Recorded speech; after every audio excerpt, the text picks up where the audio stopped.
안녕하세요. 사연을 부탁해입니다. 오늘의 사연을 소개하겠습니다. 오랜만에 지방에 계신 부모님 집에 내려갔습니다. 많이 지친 표정으로 문을 열고 들어가자 할머니와 부모님이 반겨줬어요. 할미 강아지 왔구나. 어여 와라. 할미가 우리 강아지 좋아하는 한우 준비해놨으니까 얼른 밥 먹자. 몸도 마음도 지친 저와는 다르게 가족들의 얼굴은 그저 해맑기만 했습니다. 그런 가족들을 보며 미안한 마음과 부끄러운 마음이 들어 미처 거실로 들어가지도 못한 채 제가 눈물을 뚝뚝 흘렸습니다. 아니 얘가 왜 이래? 네가 울면 이 할미 마음이 무너져 내리는 거 몰라서 이래? 얼른 뚝해. 그까지 시험이 뭐라고 울고 난리야. 그 시험이 좀 어려운 시험이야. 처음 시작할 때 어려운 거 알고 시작했잖아. 그러니까 얼른 뚝하고 밥이나 먹자. 할미가 더 좋아하는 된장찌개도 맛있게 끓여놨어. 할머니가 제 손을 이끌고 식탁에 앉혔는데요. 복잡한 신경에 다시 눈물이 쏟아졌습니다. 태희야, 임용고시 어려운 줄 알고 시작했잖아. 그리고 너 아직 젊잖니. 이제 겨우 3번 떨어진 건데 뭘 그렇게 기죽고 그래. 다음에 잘 보면 되지. 사람에 따라서는 운이 늦게 트이는 사람도 있기 마련인 거야. 그 어느 때보다 따뜻한 목소리로 엄마가 저를 달래고 있었는데요. 할머니가 불만스레 입을 열었습니다. 그 임용고시를 꼭 봐야겠니? 그냥 취업하는 건 어때? 너 시험에 떨어져서 속상해할 때마다 이 할미도 마음이 아파서 못 보겠어. 할머니, 난 꼭 임용고시 붙어서 선생님 하고 싶어. 그럼 얼른 먹고 기운 내야지. 이 할미가 너 좋아하는 꽃등심으로 다 사왔으니까 든든하게 먹고 힘내자. 가족들이 다들 제 눈치만 보고 있었기에 미안한 마음이 들어 제가 힘차게 고개를 끄덕였습니다. 그렇게 준비한 한우를 구워서 먹기 시작했는데요. 사람 마음이 참 요사스러웠던 것이 임용고시 불합격을 확인하던 순간 답답하고 숨이 막힐 정도로 우울하기만 했는데 가족들과 함께 고기를 구워 먹으며 마음이 조금씩 치유되어 가고 있었습니다.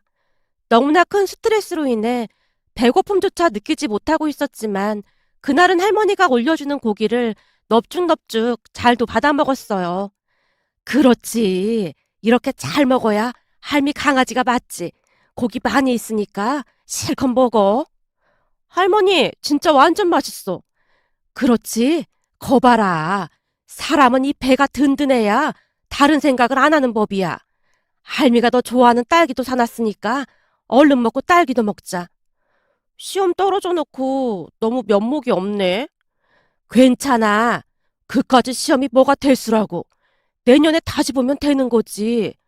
우린 네가 그저 건강하기만 하면 더 이상 바랄 게 없어. 공부한다고 삐쩍 말라서 이게 뭐야. 그래도 할머니랑 엄마가 반찬 자주 보내줘서 난 잘 먹었는걸? 언제 그랬냐는 듯이 제가 배시시 웃고 있었는데요. 엄마가 그런 저를 놀렸습니다. 그렇지. 그렇게 잘 먹어야 우리 태희가 맞지. 맨날 자신만만하던 태희 씨가 요즘 기가 많이 죽어서 보기 안 좋다니까. 사실 2번 떨어졌을 때까지만 해도 그냥 좋게 받아들였는데 난 이번에는 분명히 될 줄 알았거든. 근데 기대를 너무 많이 했었나 봐. 괜찮아. 엄마 친구 아들처럼 9급 공무원 시험을 5번 만에 붙은 사람도 있는데 기죽을 게 뭐가 있어. 비록 네가 시험에 떨어졌지만 엄만 네가 자랑스러워. 시험 떨어진 딸이 뭐가 자랑스러워. 적어도 넌 네가 하고 싶은 일에 최선을 다하고 있잖아. 그럼 그걸로 된 거야. 엄마는 네가 아주 자랑스러워. 라며 엄마가 활짝 웃고 있었습니다. 그런 가족들의 응원은 삶의 원동력이 되곤 했어요. 어떤 상황에서도 항상 따뜻하게 맞이해줄 가족이 있다는 것은 세상 그 어떤 것보다 값진 것이었으니까요. 그렇게 그동안의 세상 시름을 잊고 잠시나마 행복한 시간을 보내고 있었는데요. 잠시 후 초인종 울리는 소리가 들렸어요. 누가 왔나 본데? 누구긴 누구겠어. 네 고모가 왔겠지. 개코가 따로 없다니까. 우리가 한우 먹는 거 알고 쫓아온 거 봐라. 애미야, 나머지 한우는 안 보이게 치워라. 네? 치우라니요. 다 먹고 없다고 하라 그 말이야. 보나마나 한우 보고 달려들 건데 뭐 예쁘다고 저 인간한테 한우를 줘. 그래도 온 사람한테 어떻게 그래요. 맨날 얻어먹기만 하는데 뭘 어떻게 그래. 이리 줘봐라. 내가 감출 테니까. 할머니가 남은 한우를 급히 안 보이게 냉장고에 넣었는데 초인종이 계속 울려댔기에 엄마가 문을 열어주고 있었습니다. 고모는 평소 말을 함부로 하는 편으로 우리 가족들과 전혀 맞지가 않았기에 다들 고모를 달가워하지 않았어요. 하지만 우리 부모님이 할머니를 모시고 살고 있다는 핑계로 오며 가며 자주 드나들었습니다. 할머니마저 고모를 좋아하지 않았는데요. 고모는 할머니와 아빠와는 완전히 딴판이었어요. 오래전 어느 날 고모가 할머니와 한바탕 말다툼을 하고 간 뒤 제가 엄마에게 목소리를 낮춰 물었어요. 엄마, 나 진짜 이해가 안 돼서 그러는데 고모는 할머니랑 왜 이렇게 다른 거야? 그리고 할머니한테 왜 이렇게 불만이 많은 거야? 저번에 얼핏 들었는데 할머니한테 친자식이 아니라 차별한다 그런 얘기도 하더라고. 할머니한테 물어보니까 그냥 입을 꼭 다물고 대답을 피해버리던데. 제 말에 엄마의 눈동자가 심하게 흔들리고 있었습니다. 평소 거짓말을 못하는 엄마가 뭔가를 숨기고 있는 게 분명해 보였어요. 엄마, 고모한테 무슨 출생의 비밀 같은 게 있는 거야? 얼른 말해줘. 안 그럼 할머니나 고모한테 물어본다. 너 할머니랑 고모한테 절대 그런 말 꺼내지도 마. 그니까 대체 무슨 일이냐고. 내가 절대 비밀 엄수할 테니까 말 좀 해줘봐. 제 말에 엄마가 주변을 두리번거리더니 다시 목소리를 낮췄어요. 너 잘 들어. 별로 좋은 일도 아니라서 그동안 말 안 하고 있었는데 사실은 고모가 할머니 친딸이 아니야. 뭐? 친딸이 아니라니. 그럼 그때 그 말이 진짜란 말이야? 사실은 돌아가신 작은할아버지 딸이야. 작은할아버지가 돌아가신 뒤 작은할머니가 집을 나가서 할머니가 거둔 거고 말이야. 진짜? 오래전에 돌아가시기도 했고 좋은 기억이 아니라 다들 시시하고 있었을 뿐이야. 근데 고모가 할머니 친딸이 아니라는 사실을 알고부터 저렇게 트집을 잡아대고 있어. 뭐만 하면 네 아빠랑 차별을 한다고 하질 않나? 할머니 속을 참 많이도 썩혔어. 할머니가 차별한 게 뭐가 있어. 내가 알기로는 고모 시집갈 때 할아버지가 가지고 있던 땅까지 팔아서 정확히 반을 줬다고 들었는데. 내 말이 그 말이야. 사실 네 할머니는 할 만큼 했어. 고모가 결혼하고 나서도 돈도 자주 가지고 가고 그랬잖니. 한마디로 당신 친딸이 아니라고 생각한 적이 단 한 번도 없었거든. 근데 조금만 서운한 일이 생기면 고모가 트집을 잡아대니 할머니도 지친 거지. 그건 아니지. 친모도 아닌데 이만큼 잘 키워줬음. 은혜를 갚지는 못할 망정 너무한 거 아니야? 그래서 할머니도 점점 정이 떨어지는 모양이야. 니들 할머니 아플 때에도 혹시나 병원비 내라고 할까봐 한 번을 찾아오지도 않았잖니. 엄마가 그동안 있었던 일에 대해 자세히 말을 해줬는데요. 고모는 제가 생각했던 것보다 더욱 최악이었다고 해야 할까요? 고모랑 매일같이 다툼이 있었던 것은 아니었지만 올 때마다 고모는 크고 작은 문제를 일으키곤 했거든요. 특히나 제가 임용고시에 떨어지고 난 뒤에는 아주 신이 나 보였으니까요. 그날도 역시나 집에 들어오자마자 고모가 신나서 말을 했어요. 어머, 태희 왔니? 너 근데 임용고시 또 떨어졌다며? 어쩌니? 그 정도 떨어졌으면 그만해야 하는 거 아니니? 우리 아들은 대기업 다니면서 차곡차곡 돈 모으고 있는데 넌 언제 돈 모아서 시집 가려고 그래? 그 어려운 시험을 이제 3번 떨어진 거 가지고 뭘 그렇게 호들갑이야. 엄마, 내가 들어보니 붙을 사람들은 그냥 한 번에 붙는다고 하더라고. 고모가 말대꾸를 하다가는 식탁 위를 보며 짜증스레 말을 했어요. 뭐야, 나 몰래 한우 구워 먹은 거야? 너 몰래라니? 그럼 우리가 한우 먹을 때마다 너한테 포구를 해야 하는 거니? 치사하게 왜 그래? 우리도 부르면 좋았잖아. 가족끼리 너무하는 거 아니야? 난 가족도 아니다 그런 말인 건가? 넌 그 주둥아리가 문제야. 말을 해도 어쩜 그렇게 기분 나쁘게 하는지 원. 그렇게 나도 불러서 같이 먹었으면 좋았잖아. 네가 언제 한번 밥을 사기를 했어? 네 오빠 집에 올 때 뭐 사들고 오기로 했어. 넌 대체 양심이 있긴 있는 거니? 허구한 날 오빠한테 빌붙어서 살면서 지금 그걸 말이라고 하고 있어. 오늘은 우리 태희가 갑자기 내려와서 부랴부랴 준비한 것뿐이야. 시험 합격해서 금이 한양을 한 것도 아니고 몇 번이나 떨어져서 집안 망신시키는데 뭐 한다고 한우까지 사서 먹이고 그래. 한우는 대기업 들어간 우리 아들 같은 사람이 먹어야 하는 거지. 내가 몇 번이나 그놈의 주둥아리 조심하라고 말했지. 너 그러다 그 주둥아리 때문에 큰 코 다치는 수가 있어. 내가 틀린 말 한 것도 아닌데 큰 코 다칠 게 뭐가 있다고 그래? 고모가 할머니께 말대꾸를 하다가는 저를 보며 다시 시비를 걸었습니다. 그나저나 태희 너는 그런 실력으로 서울에 있는 대학은 어떻게 간 거니? 그렇잖아. 이명고 씨가 아무리 힘들다고 해도 머리가 있었으면 세 번째는 붙어야 될 거 아니야. 괜히 집안 분란 일으키지 말고 넌 니네 집으로 가. 왜 이래? 나도 밥 같이 먹고 갈 거야. 언니, 저도 한우 구워주세요. 너 먹을 한우가 어딨어? 이미 다 먹었구만. 알았어. 치사해서 안 먹는다 안 먹어. 그나저나 우리 명준이가 발령 나서 여기로 내려올 것 같아. 뭐? 명준이가 발령이 났어? 본사에 있으면 좋은데 뭐 한다고 여기까지 내려와? 그게 아니라 서울은 집값도 비싸고 하니까 내려와서 자리 잡으려고 하는 거지. 우리도 여기 있고 하니까 말이야. 사실 우리 명준이 사귄 아가씨가 있는데 곧 둘이 결혼할 거거든. 결혼하게 되면 시청 옆에 있는 롯데캐슬 그 아파트 하나 장만해 주려고. 고모, 거기 그 아파트 4억 정도는 하지 않아요? 고모가 무슨 돈이 있다고 그런 아파트를 사줘요? 엄마가 어리둥절한 표정으로 고모에게 묻고 있었는데요. 고모가 별일 아니라는 듯이 대답을 했습니다. 그거야 우리가 알아서 할 거니까 신경 쓸 거 없어요. 언니가 지금 우리 걱정할 때가 아니잖아요. 태희가 백수로 저러고 있는데. 우리 태희는 뭐든 알아서 해서 걱정할 거 없어요. 그거야 언니 생각인 거죠. 고모가 한껏 비웃으며 집으로 돌아갔습니다. 그 뒤 사촌 명준이 오빠는 발령을 받아서 내려왔는데요. 내려오고 얼마 뒤 정말로 결혼을 했습니다. 사촌 새언니가 서울 사람이라고 하는데 고모 집에서 4억짜리 아파트를 해주는 것과 집에서 살 일만 한다는 조건으로 내려왔다고 했어요. 지방이긴 하지만 40평대라 나름 만족해 하는 것 같았습니다. 고모가 어찌나 자랑을 하던지 명절에 다 같이 구경을 가기도 했는데 집이 정말 좋아 보이긴 했습니다. 그렇게 시간이 지나 저도 드디어 임용고시에 합격을 했고 발령을 받아서 잘 지내고 있었습니다. 제가 임용고시에 합격했다는 말에 고모가 썩은 미소를 지은 채 비꼬기도 했지만 딱히 신경 쓰고 싶진 않았습니다. 그 뒤 시간이 흘러 저는 같은 학교 선생님의 소개로 IT 회사에 다니는 남친을 만나게 되었습니다. 워낙 배려심이 많고 착실한 모습에 제가 더 좋아했던 것 같네요. 교직 생활을 하면서 힘든 점도 많았지만 남친이 옆에서 많은 힘이 되어주었으니까요. 그러던 어느 날은 남친이 제게 조용히 말했어요. 태희야, 우리 부모님이 네가 아주 마음에 든 모양이야. 딱 한 번 만나 뵌 건데 정말 그렇게 말씀하셨단 말이야?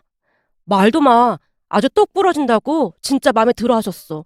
그리고 네가 요즘 사람들 같지 않게 배려심이 많은 것 같다고 좋아하시더라고. 내가 배려심이 많다고 하셨다고? 난 딱히 뭘 한 것도 없는데. 없긴 왜 없어. 우리 부모님이 말할 때마다 다 눈 마주치고 공감해주고 그랬잖아. 우선 다른 사람 말을 경청하는 게 아주 마음에 들었다고 하시더라고. 진짜? 아, 그럼 정말 다행이다. 그래서 말인데 나도 태희 니네 집에 인사드리고 우리 빨리 결혼하면 어떨까 싶은데. 이렇게 빨리? 그게 전에도 내가 말했지만 내가 임용고시 붙은 지 얼마 안 돼서 돈을 많이 못 모았거든. 그래서 난 돈 좀 모아서 결혼할까 했거든. 사실 우리 부모님 소원이 귀춘하셔서 텃밭 가꾸면서 사시는 거거든.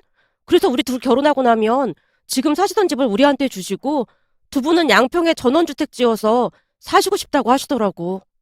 양평에? 그래서 부모님이 빨리 결혼했으면 하더라고. 두 분 다 지금껏 열심히 사셨다면서 귀촌해서 조용히 살고 싶으시대.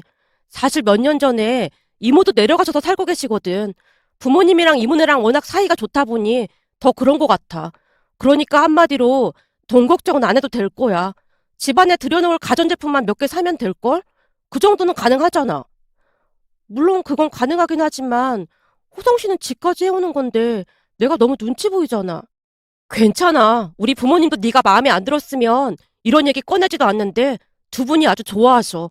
평소 우리 부모님이 늘 하시던 말이 있는데 돈 많고 그런 거 다 필요 없고 그냥 인성만 바른 사람이면 다 괜찮다고 했거든. 근데 태희 네가 완전 마음에 들었던 모양이야. 라며 남친이 그저 싱글벙글한 모습이었습니다. 그 뒤에 우리는 부모님을 찾아뵙기 위해 집으로 내려갔는데요. 남친을 보자마자 할머니와 부모님도 아주 흡족해하는 모습이었어요. 다 같이 식사를 하는 내내 웃음이 끊이질 않았으니까요.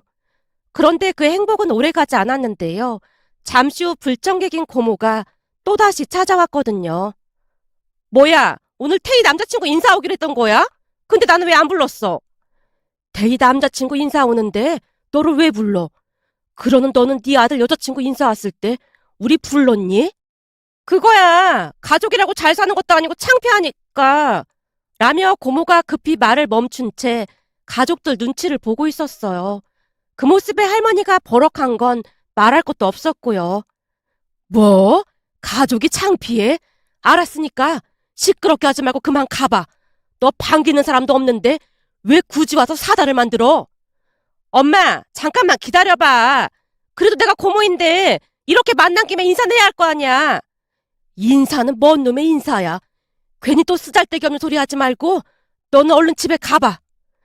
할머니가 고모를 내쫓으려고 하고 있었지만 고모가 꿈쩍도 하지 않은 채 남친에게 다짜고짜 물었습니다. 회사는 어디 다니는 거야? 아, 저는 IT 회사에 다니고 있습니다. IT 회사? 그런 회사가 있었나? 그럼 대기업은 아니네. 그건 그렇고 집은 어디야? 집은 성남입니다. 성남? 거기 좀 촌동네 그런 곳 아닌가? 고모가 눈까지 내리깔고는 남친을 무시하고 있었는데요. 엄마가 급히 대화에 끼어들었습니다. 고모, 성남이 왜 촌동네예요? 거기 나름 큰 도시잖아요. 큰 도시는 뭐가 큰 도시예요? 서울이 큰 도시지. 그러는 넌 얼마나 큰 도시에 사는데 그따위로 말을 하고 있어. 할머니가 잔뜩 양미간을 찌푸린 채 고모를 나무라고 있었습니다. 하지만 고모는 가족들의 말을 상관조차 하지 않은 채 고모네 아들인 사촌오빠 자랑을 하기 시작했어요. 내가 내 입으로 이런 말 하기 좀 그런데 우리 아들은 대기업 본사에 있다가 결혼하고 여기로 발령 맡아서 내려왔거든.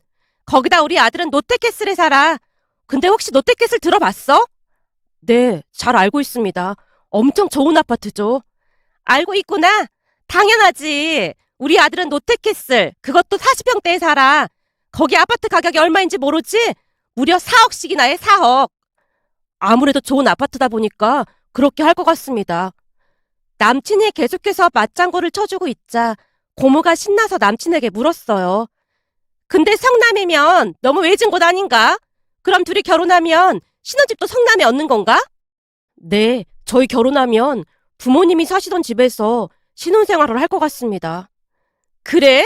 아파트 이름이 뭔데? 아파트 이름이 휴먼시아입니다. 남친 입에서 휴먼시아라는 말이 나오자마자 고모가 박장대소를 했습니다. 뭐? 휴먼시아? 가만 있어 보자.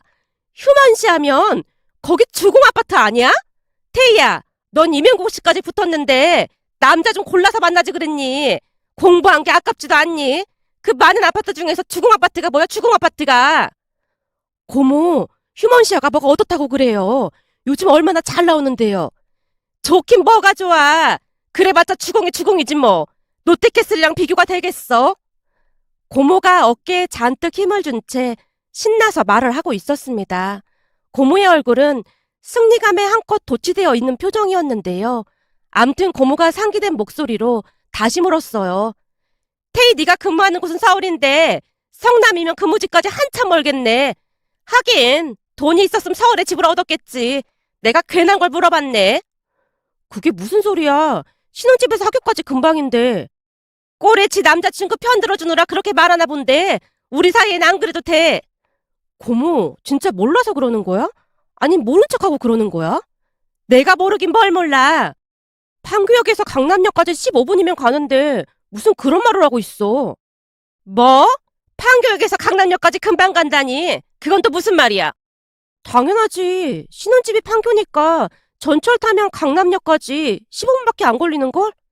뭐? 신혼집이 성남이라며? 판교는 또 뭔 소리야? 고모 진짜 몰라서 그러는 거야? 고모 잘 들어봐. 성남시 분당구 판교잖아. 뭐? 판교? 성남에 그런 동네도 있었나? 판교란 이름이 붙은 걸 보니까 서울 달동네처럼 판자촌 그런 동네인가 보네. 고모의 말에 내내 침묵을 유지하고 있던 남친이 멋쩍은 표정으로 대답을 했습니다. 아, 판자촌 그런 동네는 아니고요. 판교 신도시라 건널목 건너면 엄청 큰 백화점도 있고 강남만큼 유명한 그런 동네입니다. 아무리 그래도 주공 아파트면 한 1억 정도는 하나? 제가 알기로는 지금 시세가 한 17억 정도 하는 걸로 알고 있습니다. 뭐? 17억? 순간 고모가 눈을 커다랗게 뜨고는 숨까지 멈춘 채 앉아 있었는데요. 17억이라는 말에 정말 많이 놀란 듯해 보였습니다. 곧 정신이 돌아온 모양으로 고모가 다시 물었어요. 진짜 집값이 17억이란 말이야? 근데 그 집을 니들 신혼집으로 주고 양평으로 가신다고? 네, 아무래도 평생 귀촌하시는 게 꿈이었다 보니까 우리 결혼하자마자 바로 내려가셔서 텃밭 가꾸면서 사실 것 같습니다. 꼴랑 4억짜리 아파트 가지고 맨날 자랑질을 해대더니만 판교의 17억짜리 집에 비하면 완전 세 발의 피네. 할머니가 간신히 웃음을 참은 채 고모를 핀잔주고 있었는데요. 얼굴이 샛노랗게 변한 고모가 입을 꾹 다문 채 시종일관 한숨만 쉬다가 집으로 돌아갔습니다. 고모가 나가자마자 가족들이 남자친구에게 사과를 했고요. 하지만 남자친구도 이미 고모가 어떤 사람인지 알고 있었기에 크게 신경 쓰지 않는 듯해 보였습니다. 그 뒤 우리는 상견례를 하고 결혼을 했습니다. 그런데 우리 결혼식장에 왔다 갔던 고모 며느리가 잔뜩 화가 났다고 했어요. 신혼여행에서 돌아온 제게 엄마가 귀뜸을 해줬거든요. 지금 고모네 집 난리도 아니야. 고모네 집이 왜? 알고 보니 그 롯데캐슬 살 때 80%가 대출이었다고 하더라고.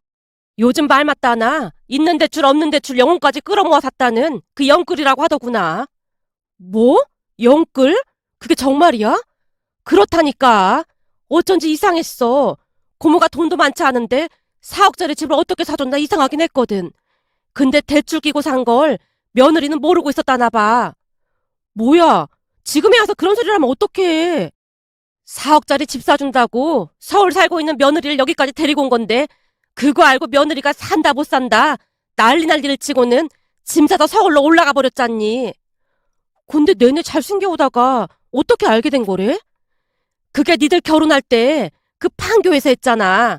이게 다 고모 입방정이 문제라니까. 라며 엄마가 그날 있었던 이야기를 자세히 해줬습니다. 엄마 말에 의하면 결혼식장에 참석한 고모가 지나가는 말로 중얼거렸다네요. 태희는 무슨 복이 있어서 이런 남자를 만났나 몰라. 판교에 17억짜리 아파트면 완전 팔자 핀 거네. 어머님, 신혼집이 17억짜리래요? 우와, 대단하네요. 왜, 부럽니? 아니요, 가격은 차이가 나지만 저희도 아파트 있는걸요 뭐. 저는 우리 집에 아주 만족하고 있어요. 고모 며느리가 나름 현명하게 대답을 했던 모양인데요. 순간 고모가 말실수를 했다고 합니다. 그 아파트 베란다 정도만 우리 거고 나머진 다 은행 건데 넌 참 속 편해서 좋겠구나. 네? 그게 무슨 말씀이세요?